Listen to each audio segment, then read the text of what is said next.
Namo tassa bhagavato arahato samma sambuddhassa. Namo tassa bhagavato arahato samma sambuddhassa. Namo tassa bhagavato arahato samma sambuddhassa. Buddhaṃ Dhammāṃ Sanghaṃ Namasami.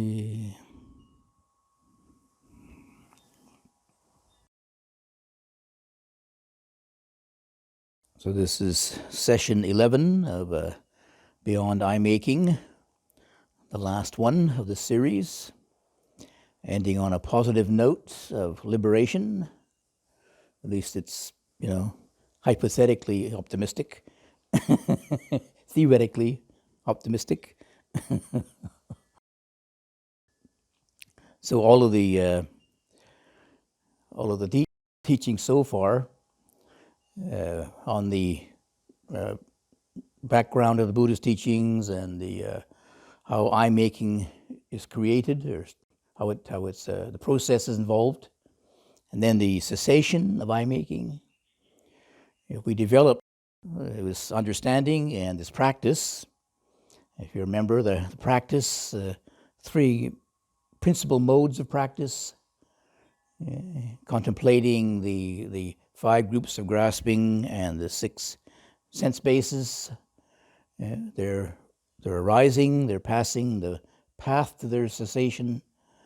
And then the second mode is the 3 characteristics, contemplating the impermanence, unsatisfactoriness, no permanent self characteristics.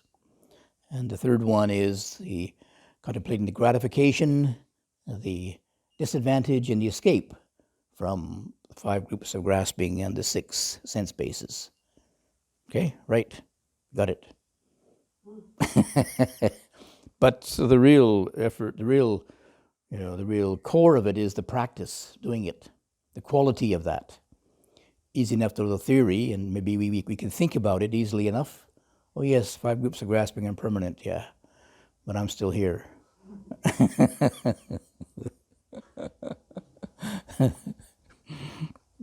Anyway, if we do this, if we do the practice enough, eventually, if it really penetrates deeply enough, we come to the experience of nibbida. This is like a real test, if you like. Nibbida. It's a bit hard to translate this word in English. No, it's disillusionment I translate.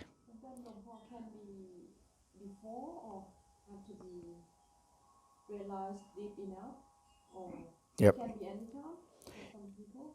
Yeah, I mean, when there is a real dawning of insight, when it really clear seeing, then this is a natural result. Yeah. Some people have that even before. Well, it's a matter of degrees, right? Matter of degrees. I mean, you need some kind of nibbida. Nibbida. I mean, it's like I say, it's a hard word to translate in English as one word because one, it is a sort of specialized spiritual experience, and 2, there is not really, familiar English word, I think. It's sort of like, in Thai, they mention it, right? Nibbida. I don't know if they really mean it, but they talk about it anyway. I mean, but it's sort of a world weariness. It's been translated as disenchantment, even revulsion. I use the word disillusionment. Because once you begin to, when you can see that what we thought before was permanence, this body and the mental factors of the 5 groups of grasping were something I could rely upon, dependable, and we have suddenly the insight they aren't, constantly changing. What's like the bottom, the floor falls out of your reality, and you just feel really disenchanted, disillusioned now. Oh, I've been living in a fairy tale all this time. My whole way of living and thinking and believing is false, is an illusion. And it's a real kind of a shock sets in. It's not like I'm saying it's not depression. I mean, somebody might think it's depression, but depression is lack of energy. This this nibbida gives you a certain sense of, Is that awake? there's awakening to it, there's energy to it.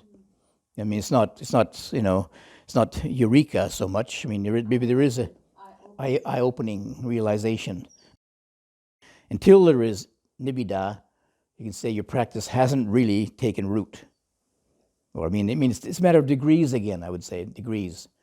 I mean, you feel some degree of, as your insight gets more and more clear, you say, oh, right, that's wrong. That's, my view of things has been wrong. I've been deluded all this time, so you can be a bit disillusioned already.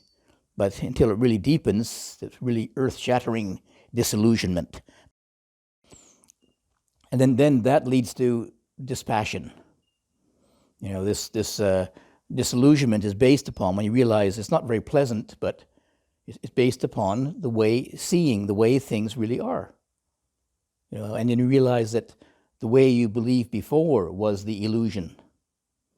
Yeah, so that's an illusion, but this is real because it's based upon mindfulness and concentrate and collectedness of mind. So then the only way to is to really receive it.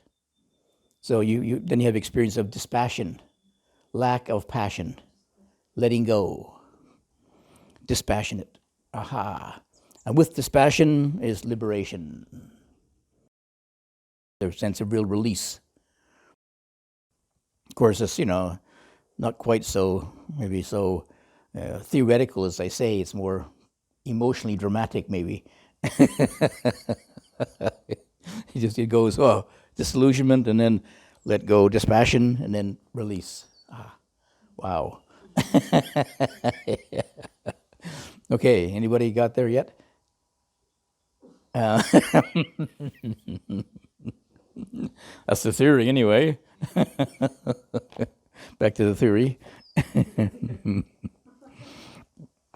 And then after liberation, they say also there's a knowledge of that.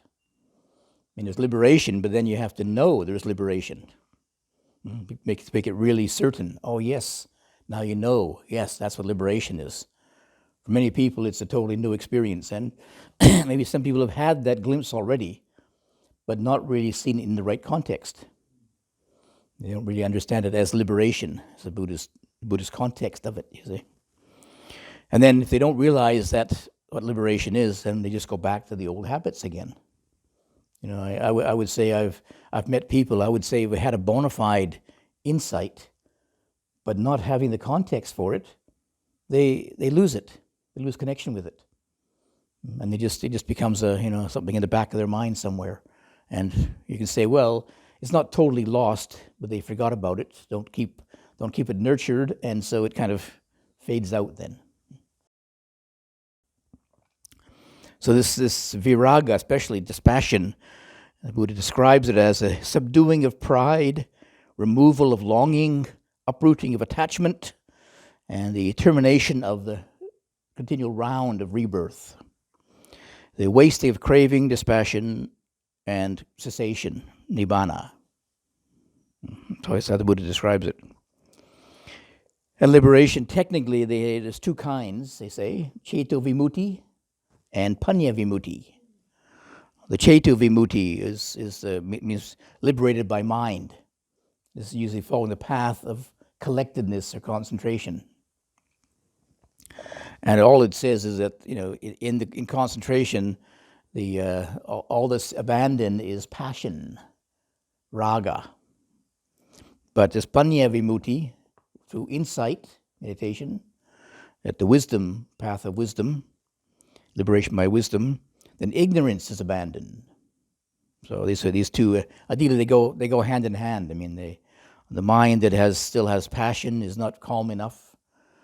So unless you're beyond passion, then the mind isn't really calm enough for deeper insight.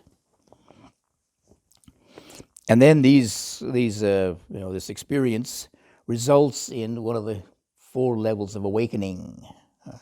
Usually, for most people, it's usually this first level, sotapanna. And that's in the early scriptures. Well, the scriptures, most of them, they only point out 2 levels. First of all, there is the awakening of Dhamma I, which is called sotapanna, stream entry. Yeah. And then the person, after being extreme enterer, they contemplate the Buddha's teachings, they contemplate their experience, and then they realize arahantship. But technically speaking, formally speaking, somewhere along the line they put 2 more in there. I guess it was a bit of too big of a jump for most people. From extreme entry right to arahant, so they put in 2 more, the once returner and the non-returner. But there's not really much difference. Again, a matter of degrees. I mean, the stream enterer already, the first 3 fetters. I mean, the most important insight is the cessation of Sakya Diti, the belief in there being a permanent self. That's the main insight one has. Oh, this 5 groups of grasping are not a permanent self. Gone. But also attachment to rites and rituals, or rules and observances, silabata, and doubt is abolished. But this doubt, this is if you read my book on the five hindrances, it seems that the doubt in the Buddha's time was very basic, just doubting the Buddha Dhamma Sangha. So when that form of doubt passes away, one has complete faith in the Buddha, the Dhamma, and the Sangha. The Buddha as the teacher, the Dhamma as the way of practice, and the Sangha of those who are practicing the way. But nowadays, with so much thinking, so much thinking going on. I mean, I think in the Buddha's time, I speculate in the Buddha's time, as in many kind of, I don't know what you call them. I mean, simple societies. In the Buddha's time, they hadn't developed conceptual thought very much. So, but nowadays, we rely a lot upon conceptual thought. And basically, thinking is only one very small way of seeing reality. It's not the full experience. So basically, you try and find your answer through thinking, you're going to have doubt. The more you think, the more you're going to doubt. It's all us. When you rely upon experience, you don't need a doubt. Of course, it's, relying upon experience is doubtful too, because it's like changing your language, It's like when you're learning a new language, did I get that word right? Because it's like learning a new way of relating from conceptual thought to experiential experience. And so it's a little bit of a whole different cultural shift, if you like. But that's what practice is about. The more you contemplate, you just begin to get a feel for it, a sense for it. And then it sort of becomes a bit more clearer. It's just like coming into focus. You're focusing nowadays. You have automatic focus, don't they, on these cameras and stuff. But it's getting into focus. And is this just the right focus yet? Now you got to just look for the green light. So focus is for you. So the Sotapanna, the stream enterer, the main characteristics are, they have complete confidence in the Buddha Dhamma Sangha, and they keep the 5 precepts purely. Yep. And the characteristics are them. They have the benefits are certainty in the true Dhamma. This is the way to practice. They do not decline. It means they don't go back to lower levels of rebirth, you say.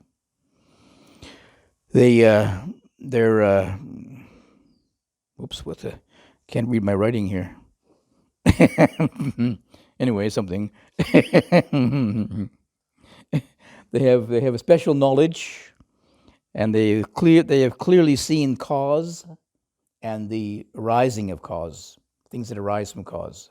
So they know all about cause and effect, which of course was one of the main factors of right view, right? And so they have right view in that sense. Then, like I said, there was these 2 more been put in there. The once returner, the change in the once returner from Sotapanna is that they now reduced greed and aversion. And the non-returner, I say non-returner, it refers to coming back to this realm again, this human realm. Non-returner has completely eliminated greed and aversion. Then the Arahant has all 10 of the fetters have been completely eradicated. And then they are incapable of killing, stealing, having sexual intercourse, of lying, of storing things for their own enjoyment, of disavowing the Buddha Dhamma Sangha and the training, and they following wrong courses through desire, aversion, delusion, or fear. Not a bad place to be, huh?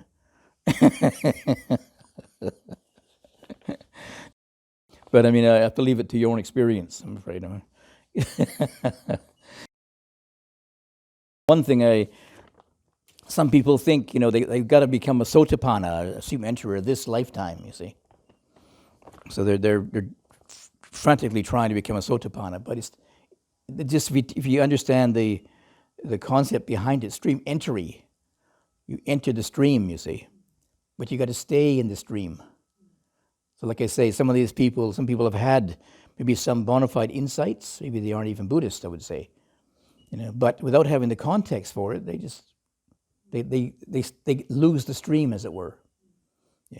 So the stream is supposed to be flowing towards Nibbana, see. So basically it means you have to live what you realize.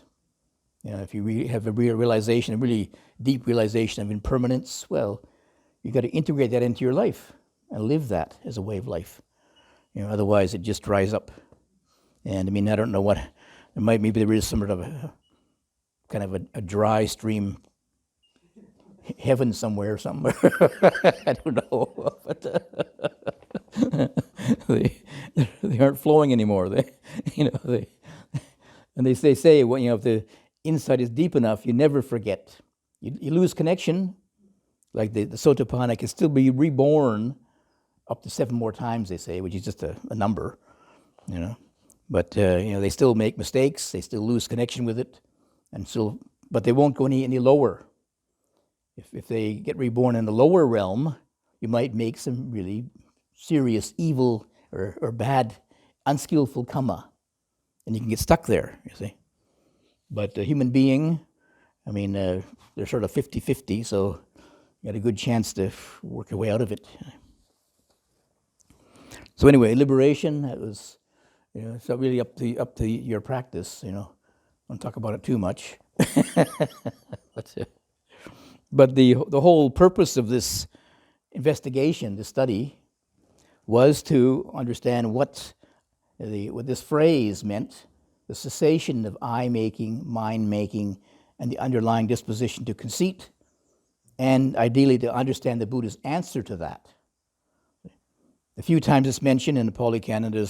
I found 25 mentions of this phrase, ahankara, mamankara, mano anusaya. But most of them repetitions. There's only 7 individual ones where it's mentioned, separate occasions, individual occasions. And the Buddha only gives an answer to 4 of them. But, of course, the answer, Buddha's talking to mostly his own disciples, 1 to a wandering ascetic. But the answer he gives is very, very concise, even a little bit, we can say, formal, using Buddhist language, Buddhist jargon. So it's not so easy to understand what he actually means there. That's why I realized that I have to kind of explain many of these concepts, Buddhist concepts, to understand how the Buddha, how he answered, what he meant when it was his answer.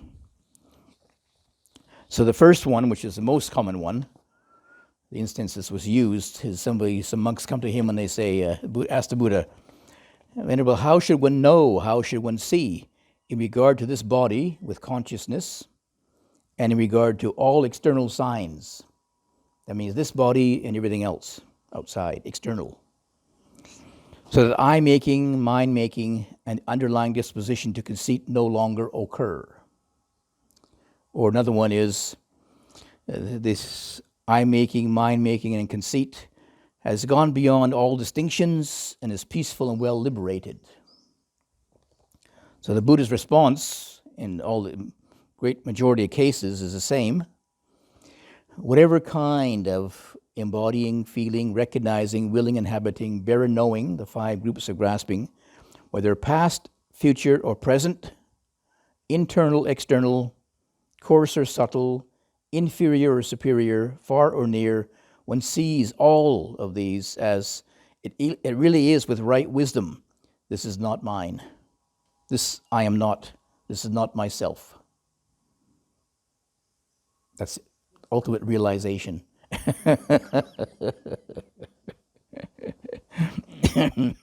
And of course, this is as one paragraph to explain all of the Buddhist the path, the practice, and the Buddhist teachings. Just that one paragraph. If you got that, you're on your way. You see.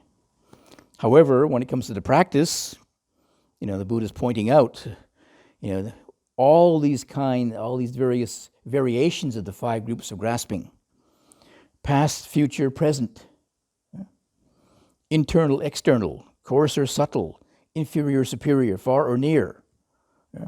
That's, every time you refer to the 5 groups of grasping in some form, it's either the past, present, or future.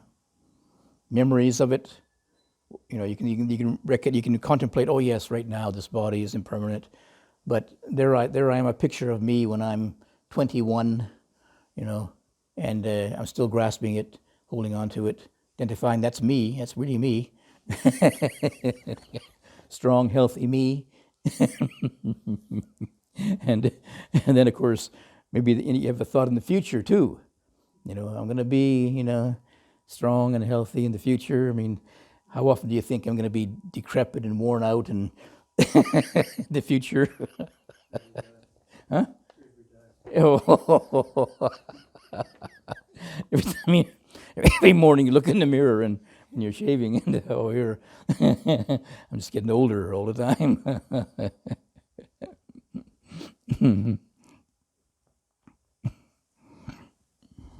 And these 3 phrases: this is not mine, this I am not, this is not myself. If you turn them around slightly, this is not mine.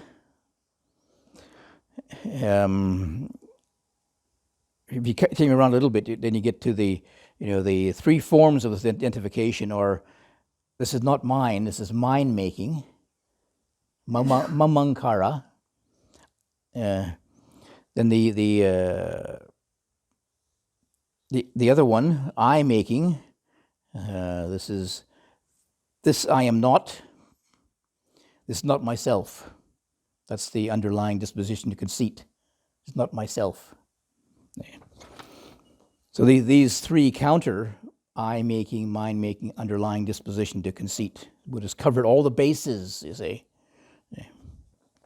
So because there is forms of self. If I mentioned the 4 modes. Self, the 5 groups of grasping are in self, of self. Self is outside the 5 groups of grasping. There's all kinds of subtle ways we can identify with the groups of grasping, you see. Like the most common one, of course, is, okay, I'm not the 5 groups of grasping. I am this soul, this kind of, ephemeral soul somewhere. And these 5 groups of grasping are just the kind of mundane vehicle of that. But my real self is something higher and beyond all that, you see. There's still a form of conceit. Self is, beyond or just possesses these 5 groups of grasping, that's all. So, but still referring to the 5 groups of grasping, but in a particular context. So, this is while it's a very simple practice in a way, 1 paragraph, but when it comes to actually doing the practice, there's many different variations of it.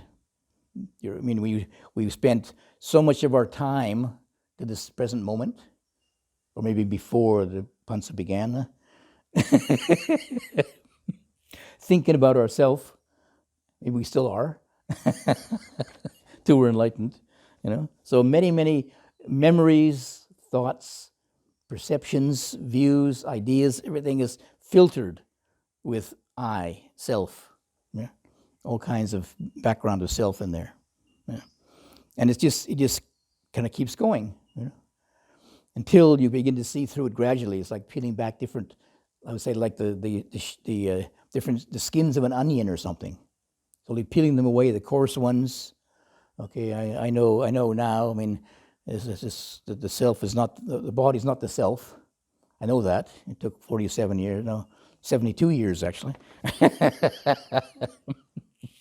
But sometimes, even when the body is hurting, ouch, my body hurts. Just there's that underlying disposition to conceit in the background, you see. The first thing to grab onto is my body and how to get rid of that pain in my body, rather than, it's recognized just unpleasant feeling. Dukkha Vedana, just unpleasant feeling. And then, what body is hurting?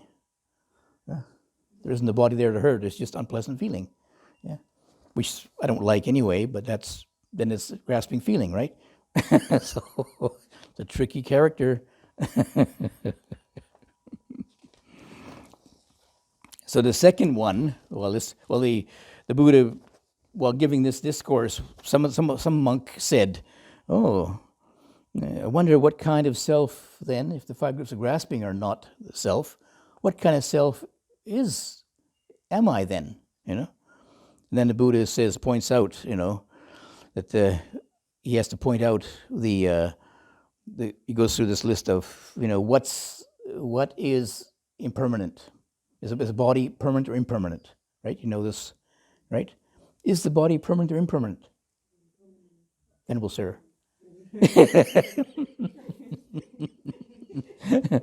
Is what is impermanent pleasant or unpleasant? Sir, yeah. And what is impermanent, unpleasant? Is it right? Is it correct to be called a self? What? No, Bhante. Yes, yeah.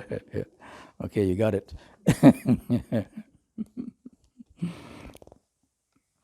And then the second answer, the Buddha, we also covered this a bit, is when the Buddha talks about this is one that gives a long explanation of the whole path of practice. The person hears the teaching, gains some faith, decides to go forth and practices the restraint of the senses, sila, then restraint of the senses, and then mindfulness, clear comprehension, develops the 4 jhanas, and he contemplates the cessation of the outflows and the cessation of dukkha, and then then the mind is liberated from the outflow of sensual desire, of becoming, and of ignorance. And then with liberation comes the knowledge it is liberated. So, that's it culminates in this path of spiritual practice. As I said, it usually requires some degree of spiritual maturity and able to provide a foundation for clear seeing. I mean, if one doesn't have the right view, doesn't have the right, say, morality or calmness of mind, right livelihood, there's all this confusion and doubt, and the mind's not clear enough to see the way things really are. So, very hard to contemplate the kind of these really fundamental aspects of life.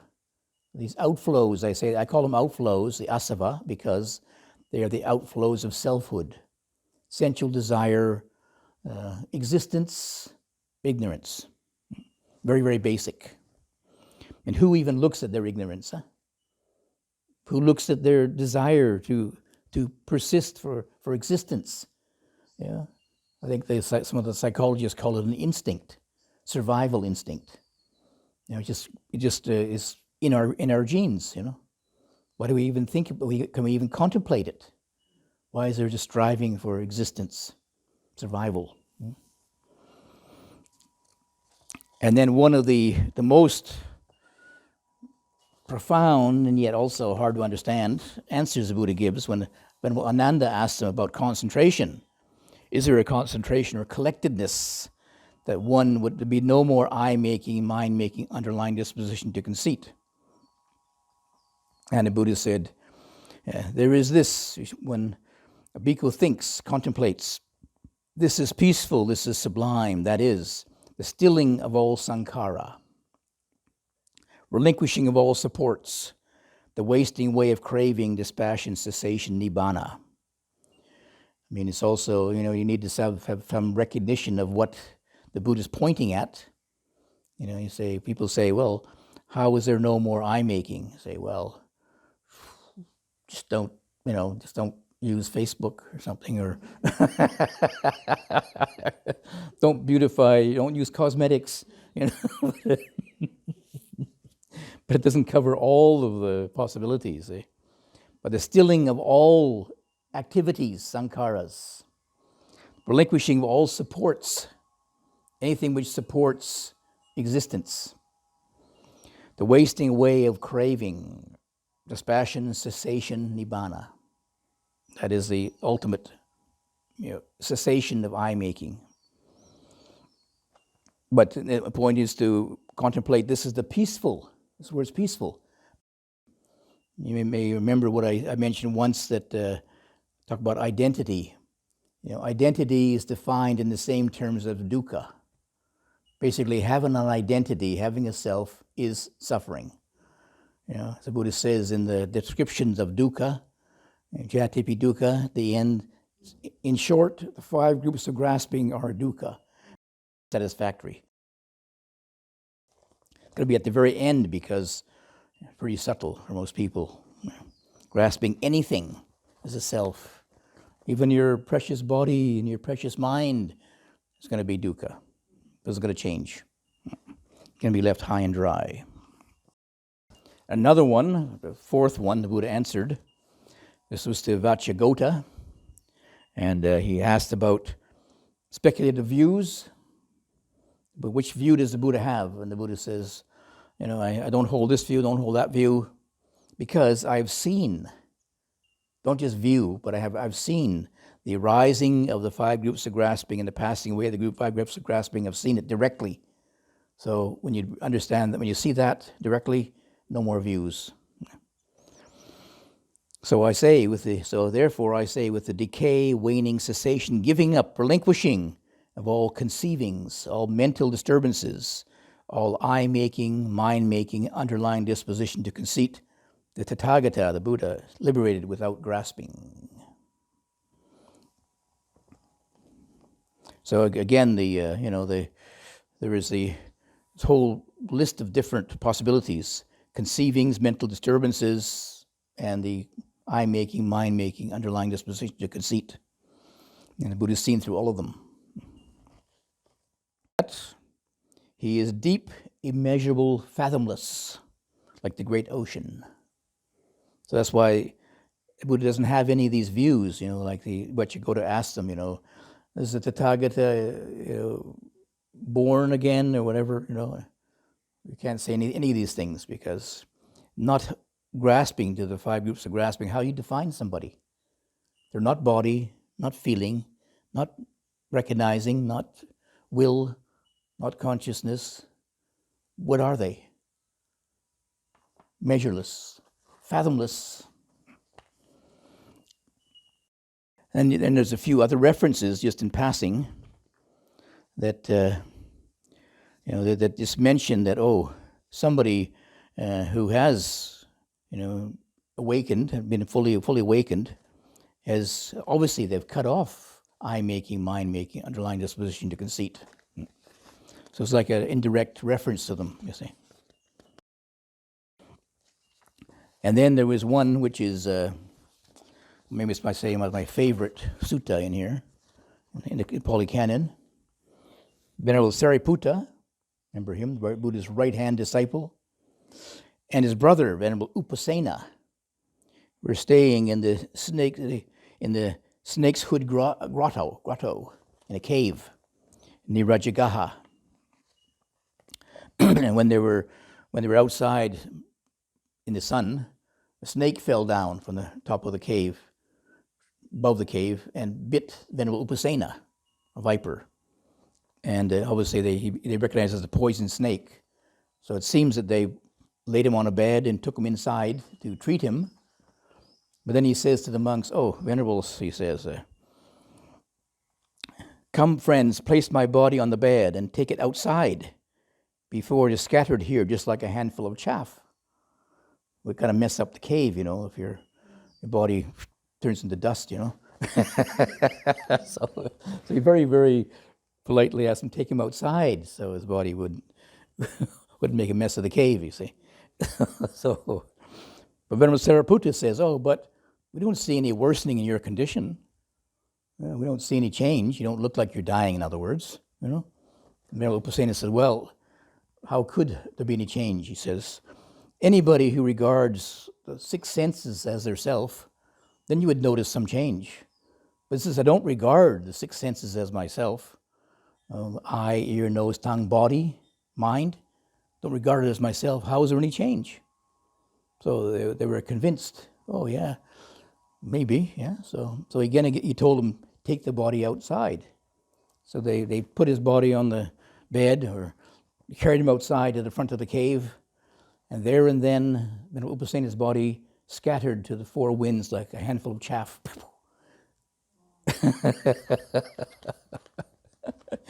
Didn't even need a cremation.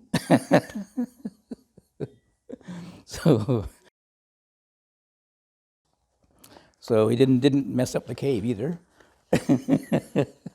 Scattered outside into the winds outside the cave, you see. Hard for us to understand, perhaps, But example, maybe, living example, almost, was there was one woman came to the monastery to be, she had cancer. So she came to the monastery in England to die in her last days there. She had got cancer before, went to chemotherapy, and all her hair fell out. See, and so her Thai friend said to her, "Oh, you look like a nun, with no hair, But she was a Muslim. She grew up as a Muslim. She, what do you mean, a nun? What's a nun? It's what's a Buddhist nun, So really, yeah. Well, there's a monastery down south of England called Chithurst, There's some nuns down there. So she was recovering, so they said, why don't you go there? You would fit right in, you see. with no hair. So she went there for a few months to recover, and she was very, very, very, very sweet person, Then she got better, so she went back to London to work again. But the cancer came back. And she just said, I don't want any more chemotherapy. It's terrible. So I'll go back to the monastery and just spend my last days there. So peaceful there. So she came back to the monastery to live. And because she was very, very, very pleasant, sweet person. They accepted her at the monastery, And she was there for I don't know how long, but as she was dying. And towards the end, she invited the monks and nuns to come in and sit vigil with her, you see. Be with her when she spends her last breath. Yeah.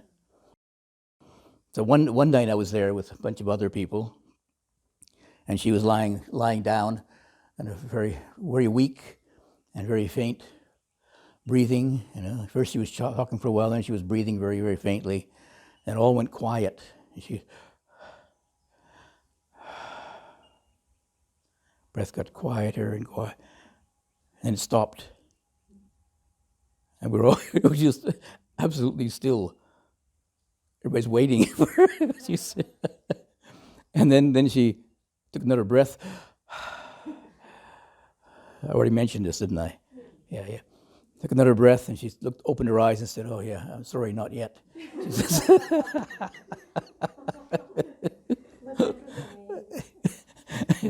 And the next thing she said, "Okay, pass out the sweets again for everybody." But then she was a very good meditator too, so she described her experience. She said as she was lying there and breathing was getting fainter and fainter, she the four elements begin to separate. Earth to earth, water to water, fire to fire, air to air, began to separate from the body. I mean, they actually say in the scriptures that they don't say you die, they say the body breaks up.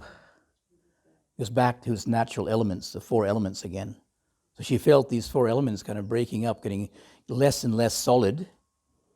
Then at a certain point they just stopped, came back again. And then she took a deep breath, and they didn't go so far that they couldn't come back, I guess, but it's a very, very vivid image, I remember. The body just breaks up. The four elements separate, and then they just keep going, Did she actually die in the monastery? Yeah. Then I think it was, I don't know, a night or two later, when I wasn't there, she passed away finally, yeah. But that's like, that makes sense of this Upasena, his body just scattered to the four elements, basically. Just the body, you see. It wasn't his body. It just was the four elements. And so they went back to nature again. Yeah. No grasping them, no holding them into a body form, you see. So they just passed away. So that's, something to look forward to, or recognize your advanced practice. Save your funeral expenses. Might be hard to explain to the authorities what happened to so-and-so. Where's the body? Where's the death certificate?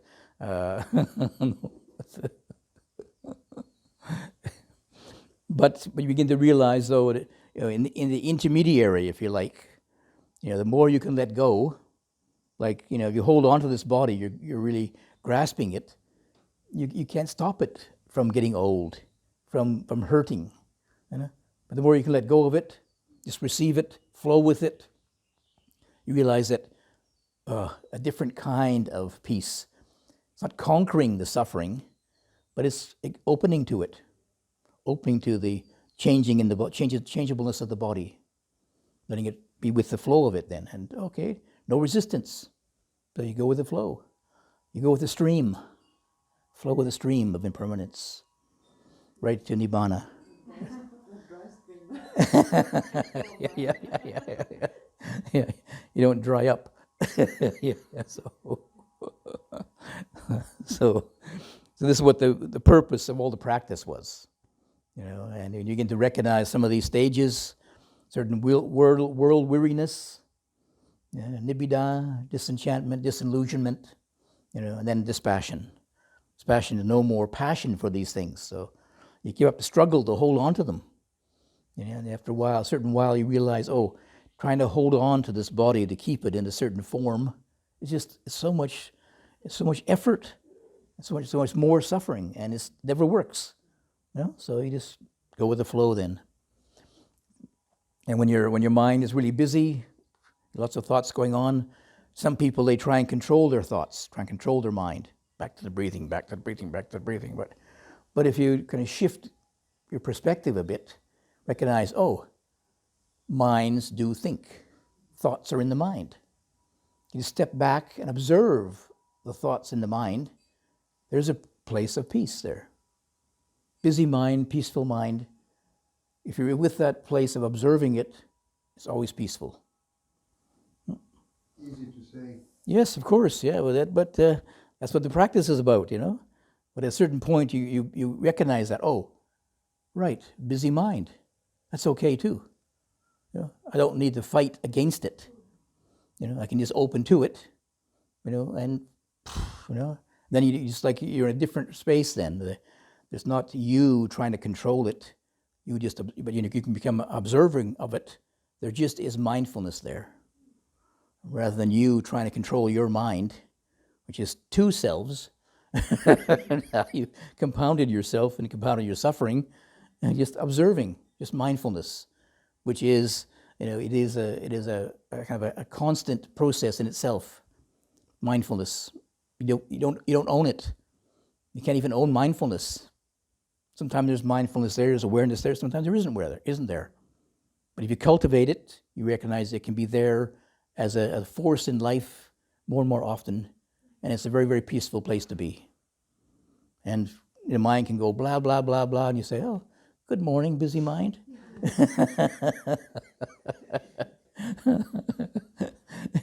Have your say, have your blather, but you aren't bothering me. Sorry, you can't fool me.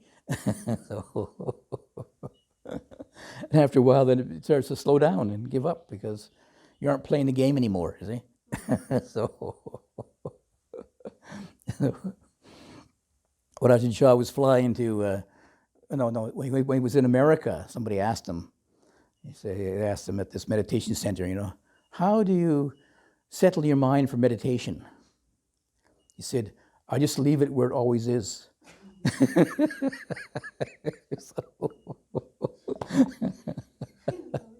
So nothing to do, nowhere to go. So just be aware of your mind, however it is, loud, quiet, busy, unbusy, whatever, it doesn't matter.